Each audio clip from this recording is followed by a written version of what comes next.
Good morning everyone. Hope you all are well and safe. So as you remember that we were reading our chapter 11, that is the proposal. And so today we will continue our line-wise explanation. So listen it properly, okay? Natalia, well, there it's you. And Papa said, go there as a merchant come for his goods. How do you do, Ivan Vasilovich? Chubukov's daughter Natalia enters the scene only to see Ivan Vasilovich to her surprise. Her father had told her that some merchant was waiting to get his goods. Lemov, how do you do, honored Natalia Stepanovna? Lemov asked about her well-being. Natalia, you must excuse my apron and negligee. We are shelling peas for drying. Why haven't you been here for such a long time? Sit down. They seat themselves. Won't you have some lunch? Negligee means form of nightgown. She apologizes for her apron and dress as they had been shelling peas for drying and asks him to be comfortable. She even offers him for lunch. Lemov, no thank you, I have had some already. On being asked for lunch, Lemov tells her that he had already had his. Natalia, they smoke. Here are the matches. The weather is splendid now, but yesterday it was so wet that the workmen didn't do anything all day. How much hay have you stacked? Just think, I felt greedy and had a whole field cut, and now I am not at all pleased about it because I am afraid my hay may rot. I ought to have waited a bit. But what's this? Why, you are in evening dress? Well, I never. Are you going to a ball or what? Though I must say you look better. Tell me, why are you got up like that? She then offers who? Natalia then offers Lemov to smoke.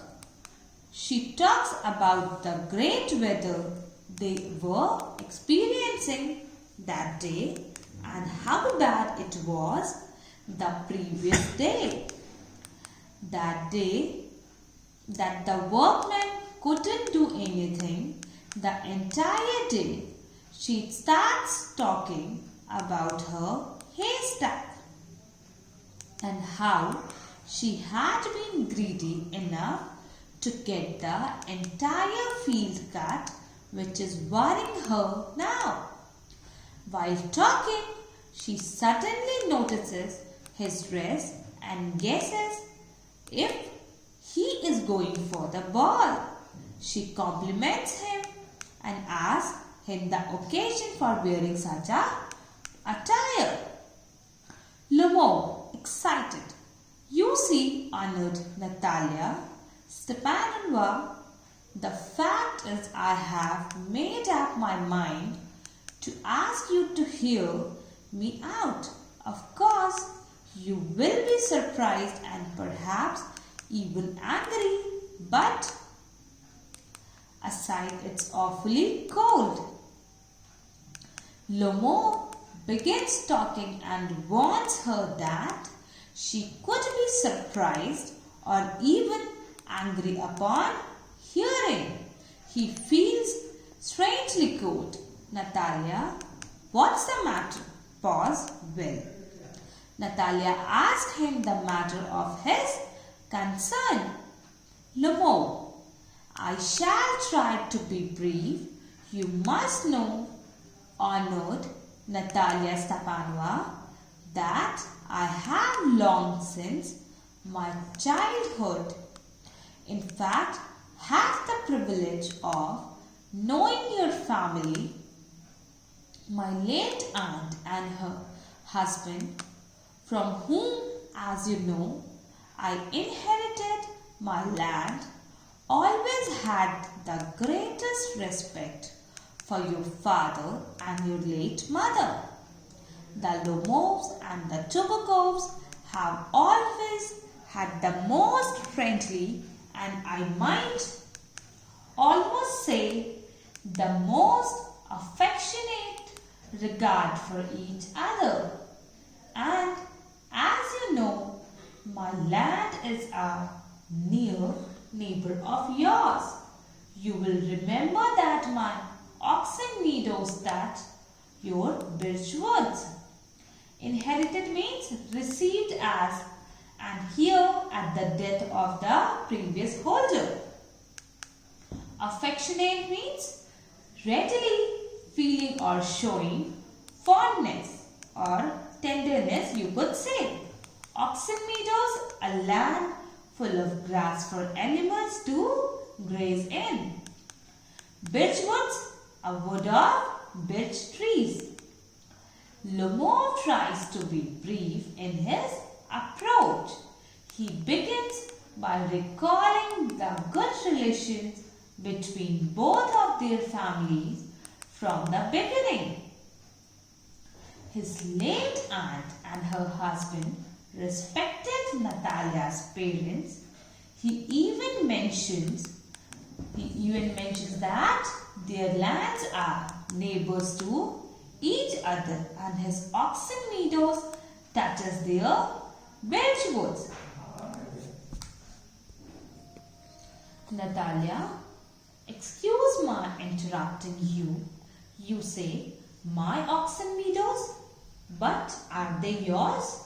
Natalia questions the integrity of Lomov by asking if the oxen meadows that he claims to own are actually his. Lomov, yes, mine. Lomov confirms that it is his. Natalia, what are you talking about? Oxen meadows are ours, not yours. She couldn't believe what she was hearing because, according to her, the oxen meadows are hers. Lomov, no, mine, honored Natalia Stepanova. Lomov exclaims that they are his. Natalia, well, I never knew that before. How do you make that out? Natalia says that she was not aware of it and asked Lomov for an explanation. Lomov, how I am speaking of those oxen meadows which are wet in between your birchwood and the burnt marsh. Lomov clarifies and points out the exact oxen meadow he is talking about, the ones that are wet between birchwoods and the burnt marsh. Natalia, yes, they are ours. Natalia also confirms that she is talking about those particular meadows only. Lomov, no, you are mistaken, Honored Natalia Stepanova, they are mine. Lomov thinks that there is some misunderstanding that Natalia has because he is very sure that they are his. Natalia, just think, Ivan Vasilevich, how long they been yours? How long have they been yours? Natalia tells Lomov to think that For how long have the oxen meadows been his? Lomov, how long? As long as I can remember. Lomov replies that they have been his forever. Natalia, really? You won't get me to believe that? Natalia commented that she couldn't believe him.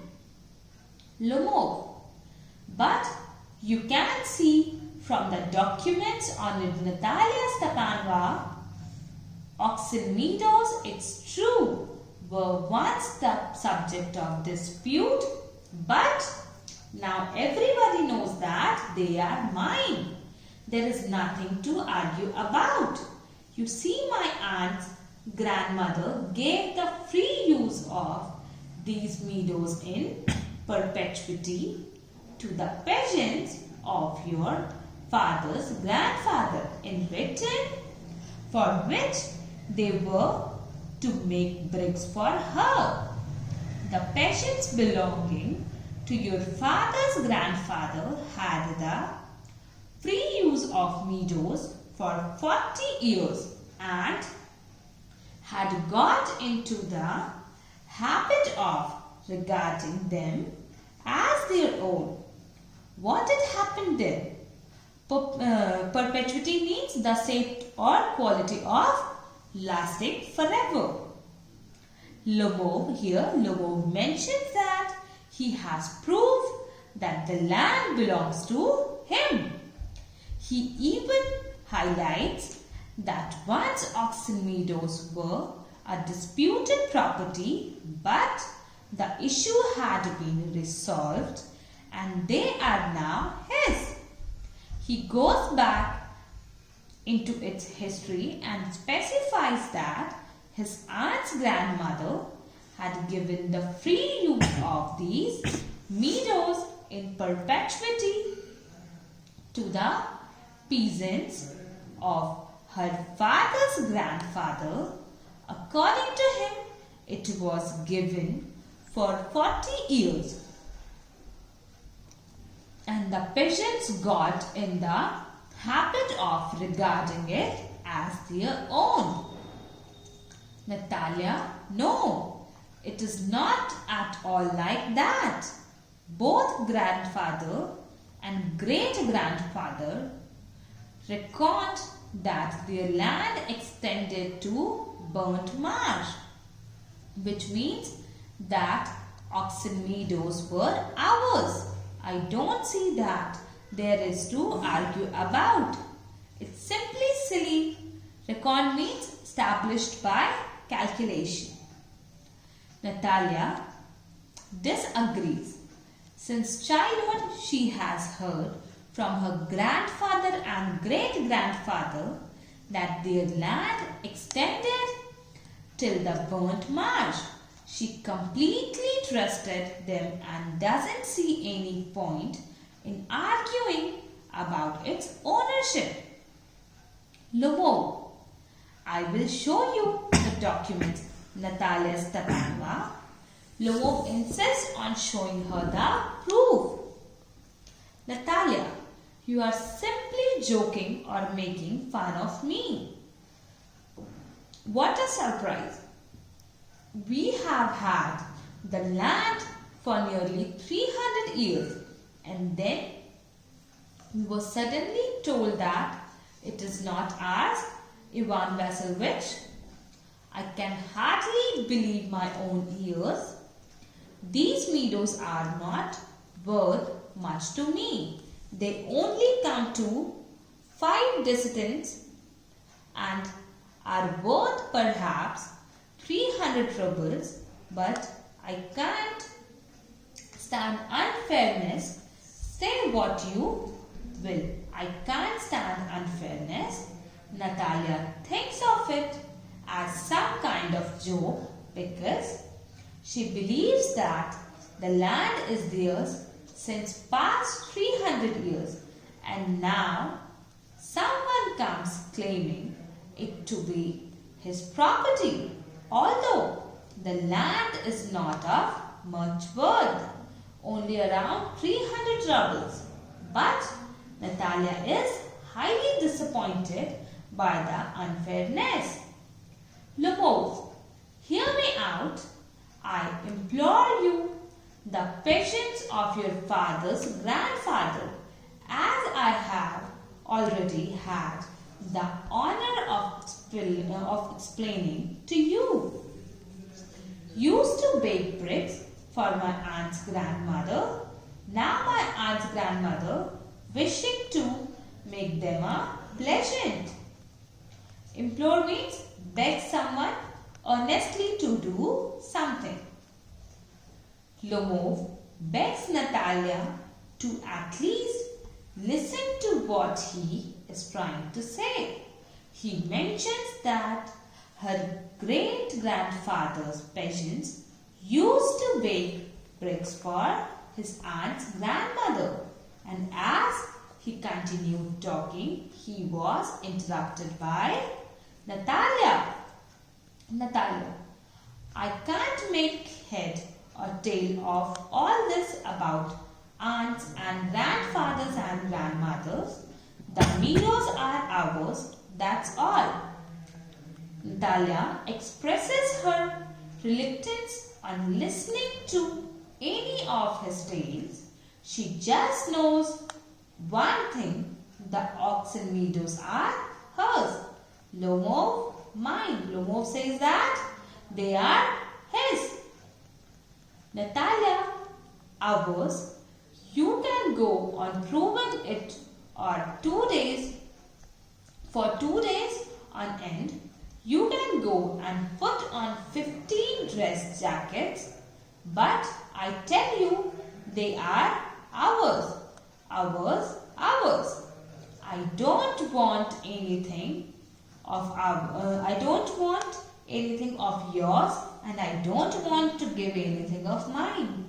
So there, Natalia disagrees and tells him that he can't do anything to prove his theory or wear 15 such dress jacket means that she won't come under the influence of him being well dressed. But she will never accept the fact that they are his. She clarifies that she wants nothing from him and she doesn't intend on giving anything. That is hers, but the oxen meadows are hers. Lomov, Natalia Stepanova, I don't want the meadows, but I am acting on principle. If you like, I'll make you a present of them. Lomov clarifies that even he doesn't value the oxen meadows much, but he is just being fair and acting a principle. He even offered to make a present of the meadows to her. Natalia, I can make you a present of them myself because they are mine.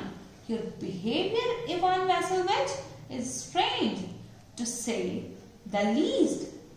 Up to this, we have always thought of you as a good neighbor, a friend.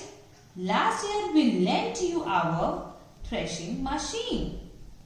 Although on that account we had to put off our own threshing till November, but you behave to us as if we are gypsies, giving me my own land. Indeed, no, really, that's not at all neighborly. In my opinion, it's even impudent.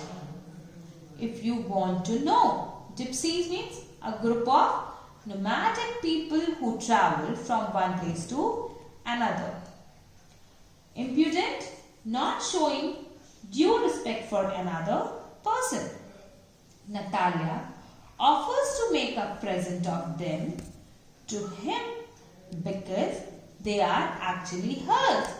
She is shocked at how he is offering to gift her property to her only.